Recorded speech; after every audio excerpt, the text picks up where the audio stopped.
Education activist Hendrick Makaneta wants to see more women in academic leadership positions.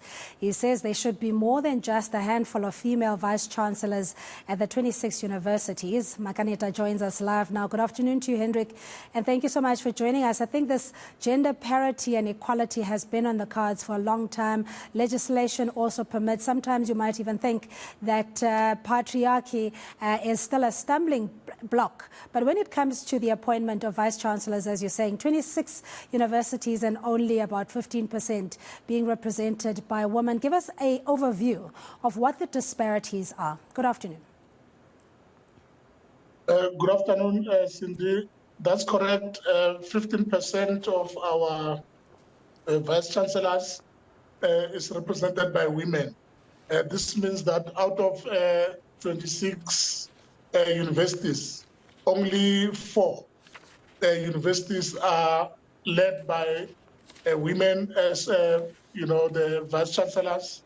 And for us as activists in the terrain of higher education, that is a cause for great concern.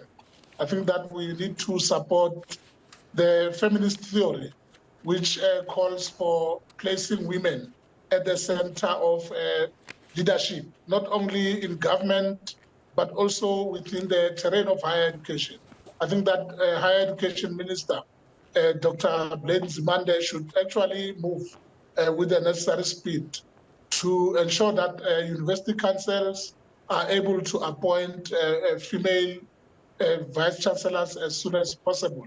You'll recall that recently, the University of Cape Town, got rid of a female vice-chancellor, and she was replaced by a male pensioner as we speak. And now that UNISA may be put under administration, we are concerned that another male figure may be appointed to head UNISA. Yes, but let's look at gender parity just without just ticking the boxes. In other words, whether it is a national imperative and it is deemed as such that based on merit, we do have the requisite academia that have the qualifications, aptitude, and they are able to take on those positions. So it's not seen as if we're just putting women in positions of power for the sake of window dressing, as it were. So how does this work then? If it's a national agenda to have equal representation of women across the board, and it doesn't filter through to be it institutions, the public sector, and the rest of society, how are we going to reach this desired outcome of having equality? Well, you are correct. There must be capable and highly qualified women who should take over, and not just necessarily to window dress. But you'll agree with me, Cindy, since 1994, I think that the country has produced sufficient women who hold PhDs. Some of them, have held positions as deans of different faculties. I can cite in almost each and every university.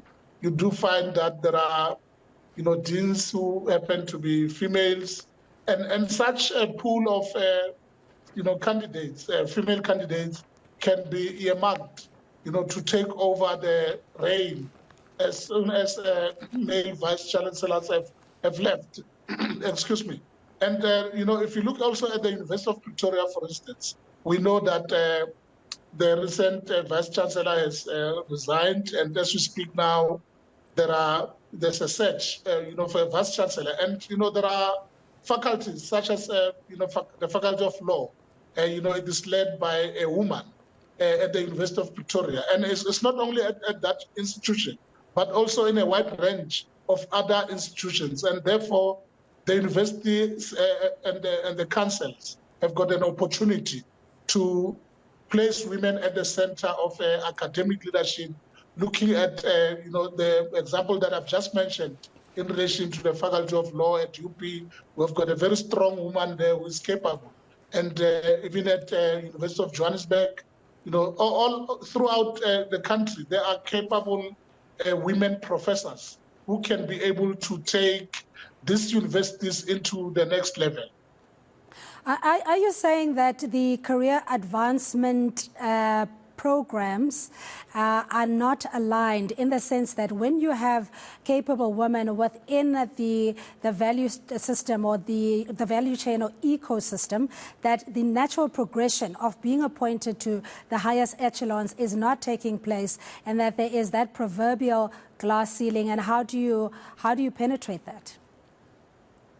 Definitely, Cindy. I think that historically we all know that women have always been left on the sidelines.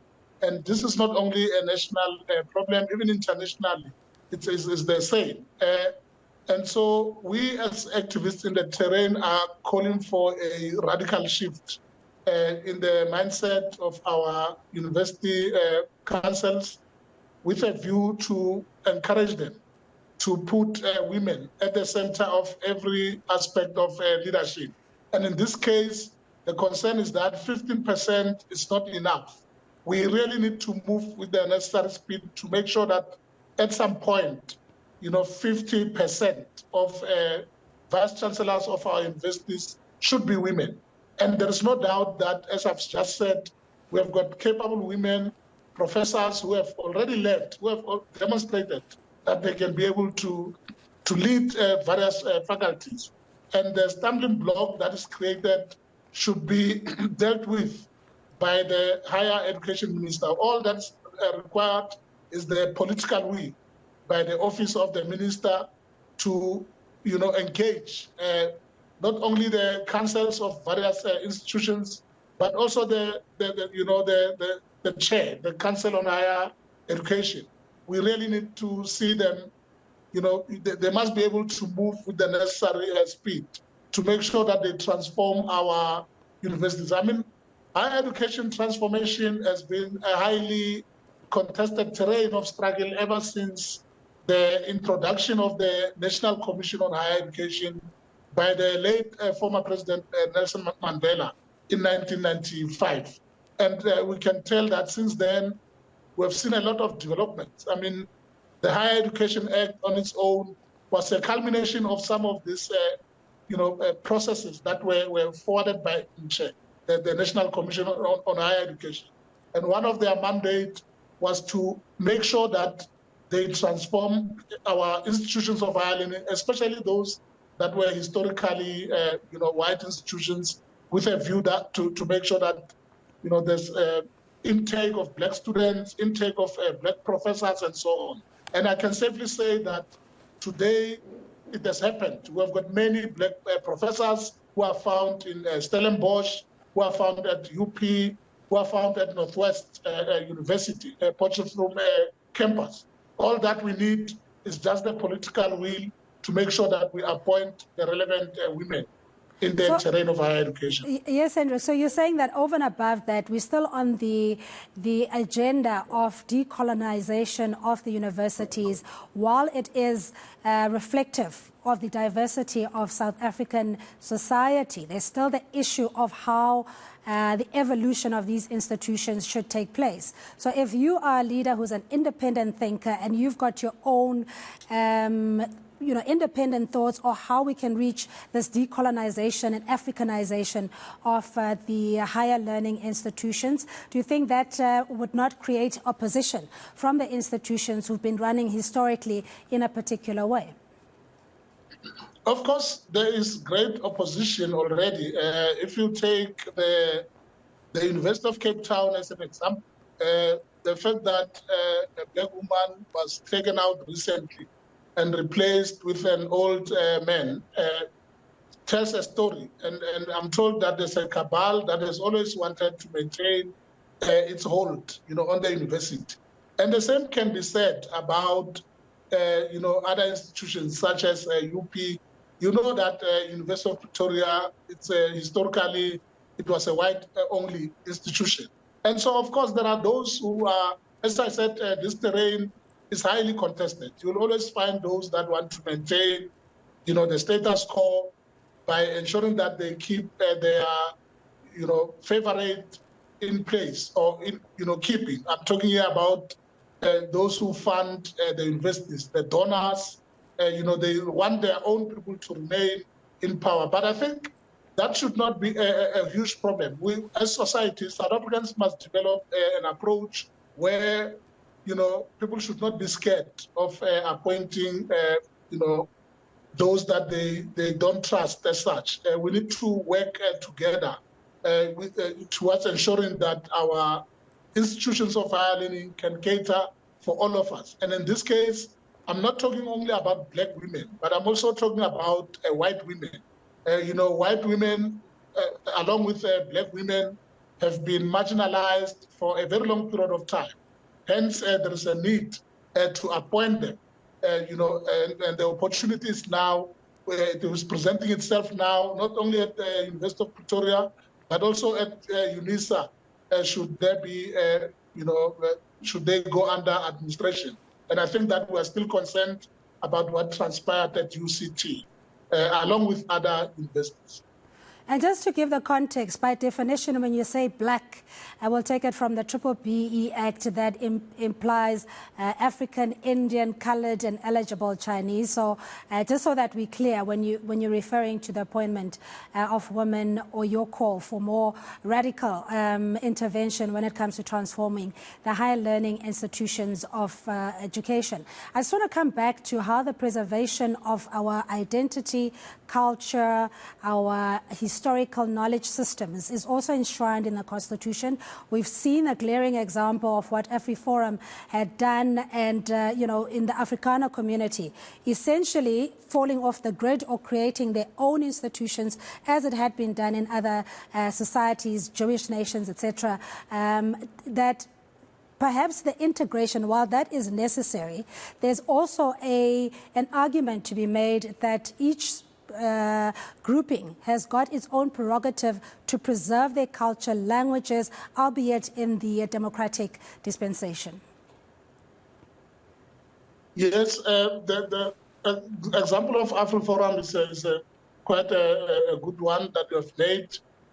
Yes, they are proceeding with their, the private institutions of higher learning and so on. But in this case, our focus, or my focus rather, is on the, public institutions. All the 26 universities which are public. This is where we think that there is a need to tilt the balance forces in relation to gender, and not only gender but also, race, of course. Black women are the ones, as we know, who have suffered the most under the triple oppression. The triple oppression of women has been dire. And of course, it will be nice if we can see the rise of more and more Black women in the academic or in academia. But we also believe that, white women should not be left out, as they also are part of the gender. They are female as well. And so, in as much as, there are private institutions, but we think that we need to start with our public institutions to make sure that we transform them for the benefit of all women in our country. All right. At this stage, Hendrick, as an education activist, maybe you can just give us a sense what work has been done. Are there targets, for example, to evaluate and monitor, or something a goal that can be attained in the medium term and long term to ensure that there is equal and fair representation of women in the education, higher learning education space? Well, Cindy, I must say that South Africa is very good. Our government is good when it comes to planning. Yes, on paper, government, intends to put women at the center of leadership. You can say the same also in government. There are policy documents which really call on the development of women. But in practice, that is something else. I think that we really need to move away from just planning. We must move to preparation and implementation. We must be able to implement all of these good policies. Yes, the various stakeholders have made inputs in a wide range of university councils to say that at some point we really need, change But in relation to leadership, currently it is not happening. It appears that there's a skewed focus towards a male representation when we look at vice-chancellors. And I think that is a cause for great concern.